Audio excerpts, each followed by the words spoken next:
I never thought I would find love again after my wife died, especially not with my boss. Aaron's voice cracked as he looked directly into the camera, his eyes glistening with unshed tears. But sometimes life has other plans. The soft afternoon light filtered through the blinds of Aaron Wells's modest apartment as he hunched over his laptop, squinting at the screen. At 34, he had not expected to be starting over, let alone raising his 8-year-old daughter Emma alone. 3 years had passed since cancer took his wife Claire, but the void she left still echoed through their lives like a phantom limb, present in its absence. Dad, you promised we would make cookies today. Emma called from the living room, where she sat surrounded by homework, her thick, coily hair pulled back in 2 neat puffs that bounced when she moved. Just 5 more minutes, sweetheart, Aaron replied, running a hand through his short, dark hair. I need to finish this report for Ms. Clark. Marisa Clark? Even thinking her name made Aaron straighten his posture. As the marketing director at Horizon Publishing, she was brilliant, demanding, and intimidating. At 36, the striking black woman had climbed the corporate ladder with a determination that left colleagues in awe and sometimes in tears. Aaron had been her executive assistant for nearly 2 years, and while she was fair, she expected excellence. Is that your boss lady again? Emma appeared at his side, her small brown face scrunched in disapproval. The one who calls during dinner. Aaron smiled apologetically. She works very hard, Emma, just like I do to take care of us. Mom would say you work too hard, Emma said matter-of-factly, twirling a strand of her dark hair, so like her mother's, around her finger. The observation stung because it was true. Claire had always reminded him that life was not meant to be lived behind a desk. But after her death, work had become his refuge, the one place where grief could not completely consume him. Monday morning arrived with the usual chaos. A spilled bowl of cereal, a missing shoe, and a last-minute school project remembered at the door. By the time Aaron arrived at the office, his tie was askew, and dark circles shadowed his deep brown eyes. You look like hell, Wells, Marisa remarked as he placed her usual black coffee on her desk. Unlike him, she appeared immaculate in a tailored charcoal suit that complemented her rich, dark skin. Her natural hair swept into a sleek bun that accentuated her high cheekbones. Thank you, Ms. Clark. Always a pleasure to receive your candid feedback, he replied with a wry smile. To his surprise, she laughed, a genuine sound that transformed her usually serious face. Sit down for a minute, Aaron. I need your help with something personal. Aaron blinked, momentarily thrown by the use of his first name. In 2 years, she had rarely called him anything but Wells. My sister has been badgering me to get back out there. Marisa explained, making air quotes with her fingers. She set up a dating profile for me, but I have no idea what to do with it. You are good with words. Help me make it sound less desperate. Aaron hesitated. I am not sure I am qualified. You have a literature degree and write better copy than half our editorial team. She interrupted. Besides, you are a man. Tell me what would make you swipe right, or whatever the term is. And so began the strangest assignment of Aaron's career. During lunch breaks and after hours, he found himself helping Marisa craft her dating profile. What started as awkward became surprisingly comfortable as they debated profile pictures and discussed her interests beyond the office. No one wants to hear that I enjoy strategic business development. Marisa groaned one evening as they worked late. What about your photography? Aaron suggested. Those landscapes you took in Colorado were incredible. She looked at him in surprise. How did you know about those? You had them as your computer background last spring, he said with a shrug. I noticed things. Something shifted in her expression then, a softening he had not seen before. What else have you noticed, Aaron? The question hung between them, weighted with unspoken possibilities. That you tap your pen 3 times before signing anything important, he said quietly. That you bring muffins for the whole office when you are in a good mood, but claim they were left over from a meeting. That you keep a photo of your parents in your desk drawer and look at it when you think no one is watching. The office fell silent, except for the distant hum of the cleaning crew's vacuum. Maurice's professional mask slipped, revealing a vulnerability that made Aaron's heart beat faster. Why are you still single, Aaron? She asked suddenly. It has been 3 years since your wife passed. You are kind, intelligent, good-looking. He looked down at his hands, wedding ring long removed, but the pale mark still visible against his brown skin. Emma needs stability. Dating would complicate things. Is that the real reason? Or are you hiding behind your daughter? The question hit too close to home, and Aaron stood abruptly. It is getting late. I should relieve the babysitter.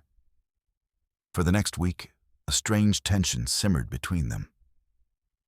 Aaron continued helping with her dating profile, but something had changed. Marisa began asking more personal questions about Emma, about his life before Horizon, about Claire. She sounds like she was remarkable, Marisa said softly after Aaron shared a story about his late wife's volunteer work with children. She was.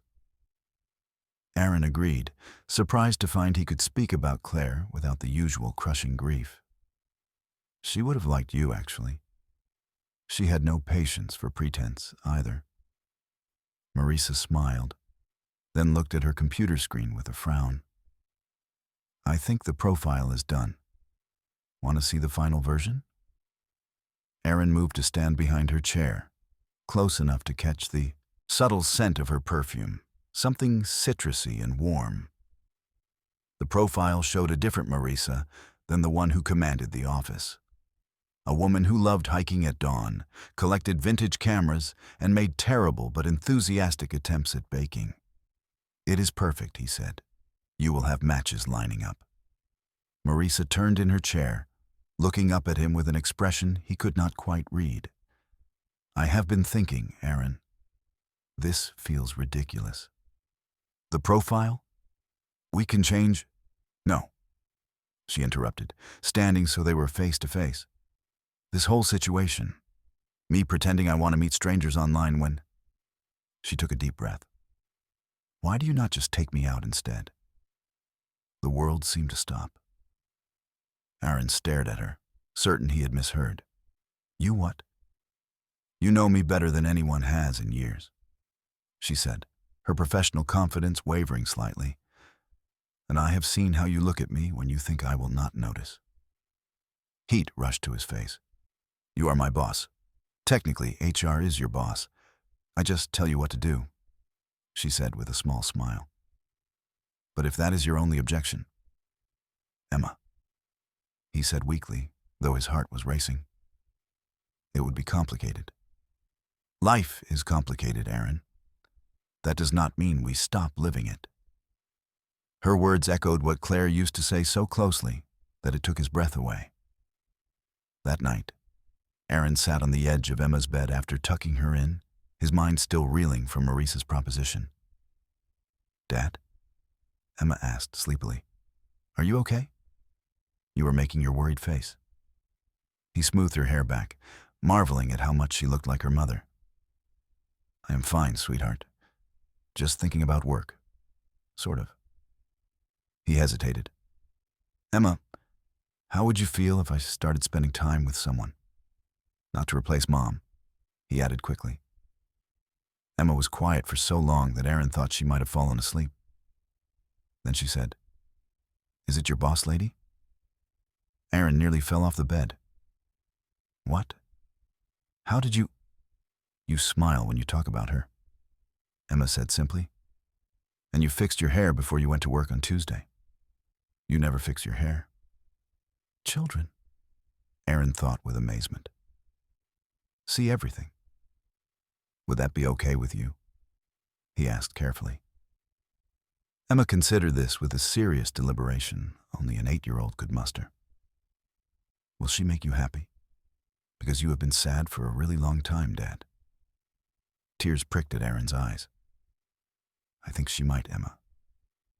Then it is okay, she declared, then added with the pragmatism of childhood. But tell her no more phone calls during dinner. The next day, Aaron stood in Marissa's doorway, heart pounding. She looked up from her computer, her expression guarded. About yesterday, he began. If you are here to let me down gently, save it, she said, her professional mask firmly back in place. We can pretend it never happened. Actually, Aaron said, stepping into her office and closing the door behind him. I was wondering if you like pizza. There's this place Emma and I go to on Fridays. They make the best margarita in the city. Marissa's composure faltered.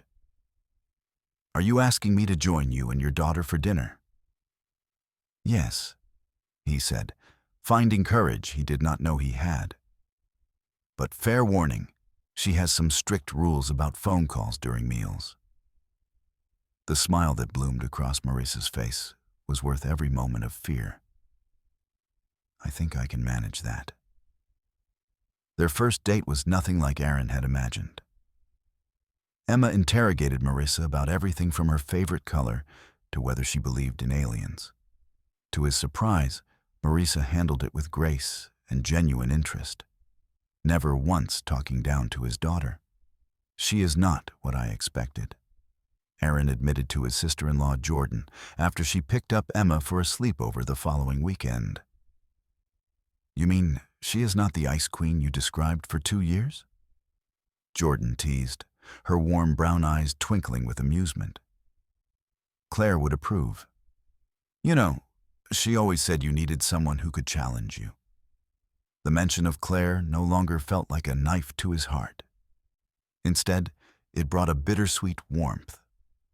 I think she would. Dating his boss came with complications, of course. They kept their relationship private at work, which meant stolen glances across conference rooms and maintaining professional distance. But after hours, Aaron discovered the woman behind the executive. Passionate about her photography, fiercely loyal to her family, and surprisingly insecure about her ability to connect with Emma.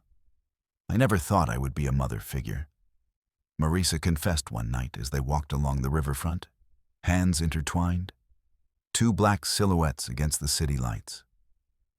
I always chose career over family. You do not have to be a mother figure, Aaron assured her. Emma had a mother who loved her very much. She just needs people in her life who care about her now. 3 months into their relationship, the inevitable happened. Aaron arrived at work to find Marissa in a closed-door meeting with HR. By lunchtime, rumors were swirling. They are saying you slept your way into the Anderson account, his colleague Devin Ross whispered as Aaron microwaved his lunch. Aaron set his container down with more force than necessary. That account was secured before Marissa and I ever... He stopped, realizing he had just confirmed the rumors. By afternoon, he was called into the HR director's office. Marissa was already there, her face unreadable.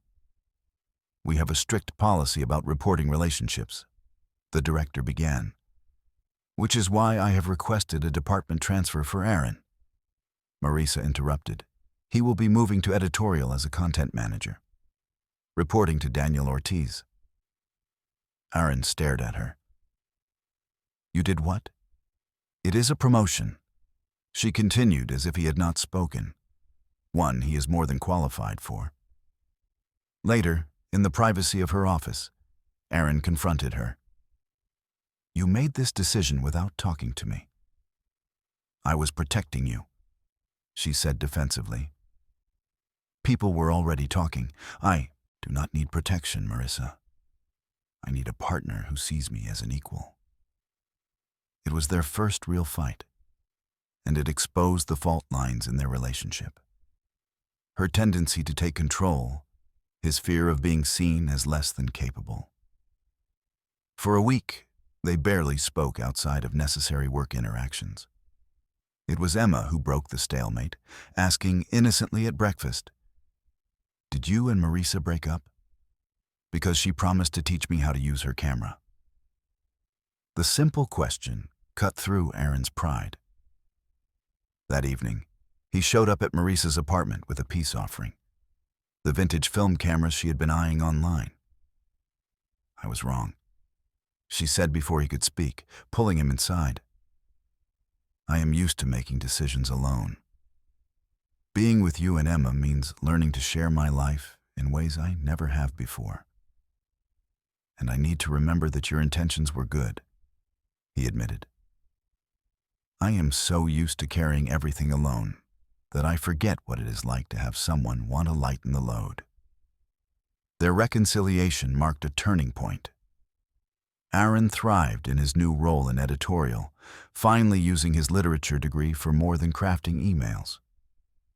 Marissa began leaving work at reasonable hours to spend evenings with him and Emma. And slowly, the apartment that had felt haunted by Claire's absence began to fill with new memories.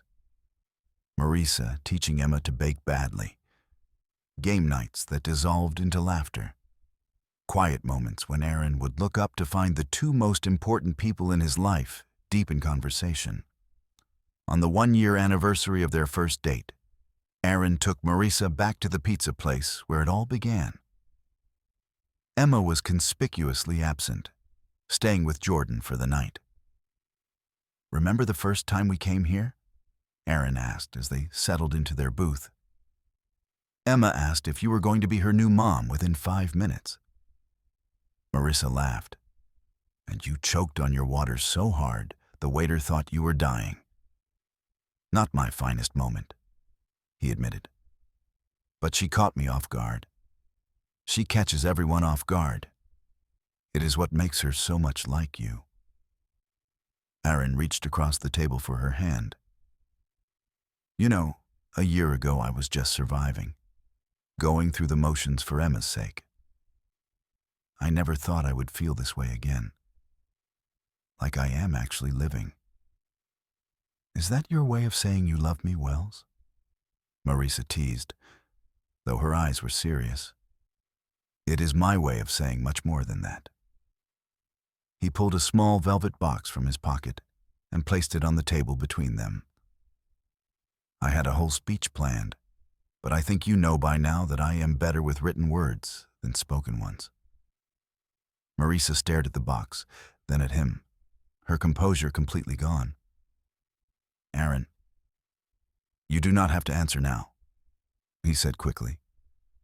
"I know it is complicated with work and Emma and—" "Yes," she interrupted, tears spilling down her cheeks. "The answer is yes." Later that night, as they lay tangled together in his bed, Marissa traced the faded line on his ring finger. "Aren't you sure you are ready for this? To start a new chapter?" Aaron thought about Claire, about the love they had shared and the life they had built.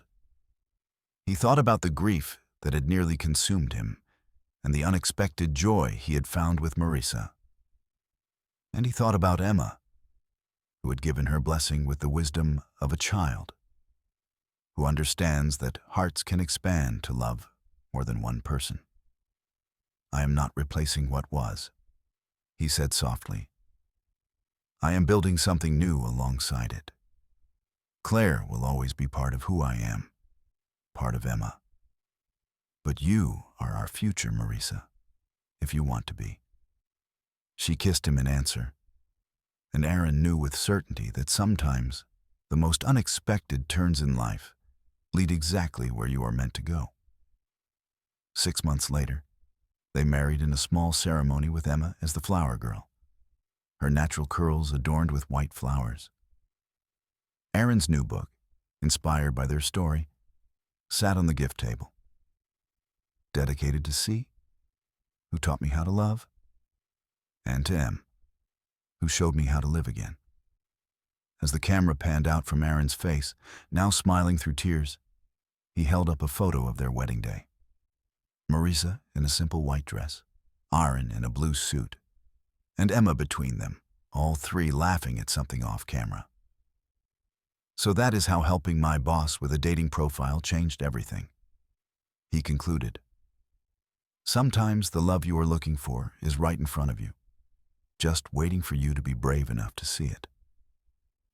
The months following their wedding brought changes none of them had anticipated. Aaron's book, a novel about love after loss, caught the attention of a major publishing house. Suddenly, the man who had spent years as an assistant found himself being interviewed on morning shows and signing copies at bookstores.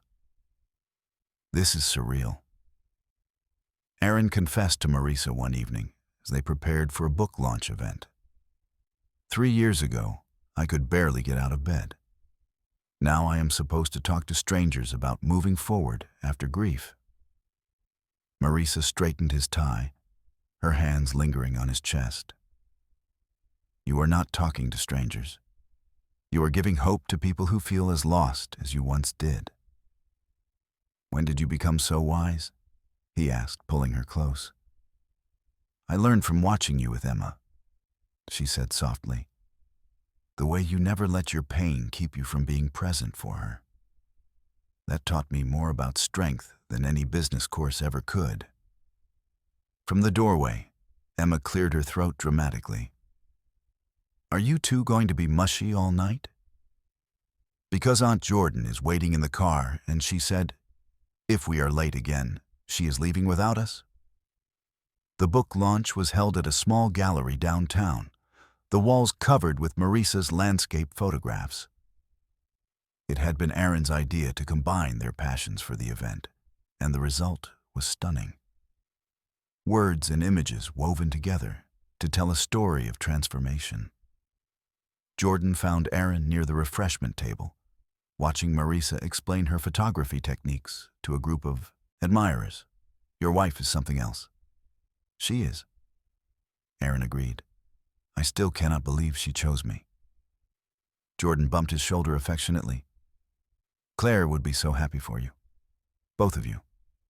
I know, Aaron said, and for the first time, the words did not catch in his throat. I feel her sometimes, when Emma laughs or when I catch Marisa looking at me a certain way. It is like Claire is reminding me that love does not end. It just changes shape. Emma appeared at his side, tugging on his jacket. Dad, there is a girl over there in a wheelchair. She asked if your book was any good. I told her it made you cry when you were writing it, so it must be. Aaron laughed, kneeling to meet his daughter's eyes. And what did she say to that? She said she wants to buy it, but she does not have enough money. Emma's face was serious. Can we give her one for free? Aaron looked across the room to where a young black girl sat in a wheelchair, her mother standing behind her with an expression of weary hope. Something about the scene struck him deeply. Of course we can. He walked over with Emma, a signed copy in his hands. Hi there. I am Aaron. This is my daughter, Emma. She tells me you might like a copy of my book. The girl's eyes widened. Really? You would just give it to me? Aaron knelt beside her wheelchair, putting himself at eye level.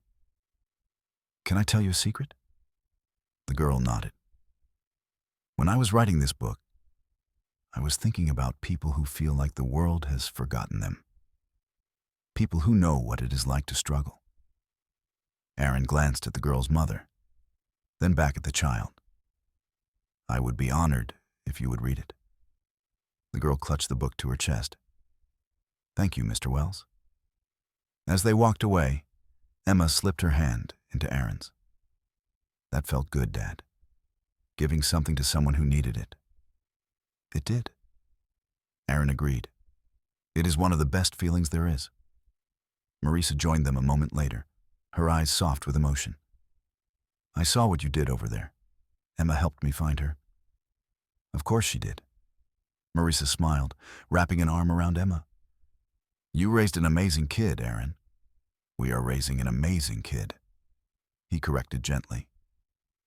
2 years after the wedding, Marisa surprised Aaron with news that changed everything again.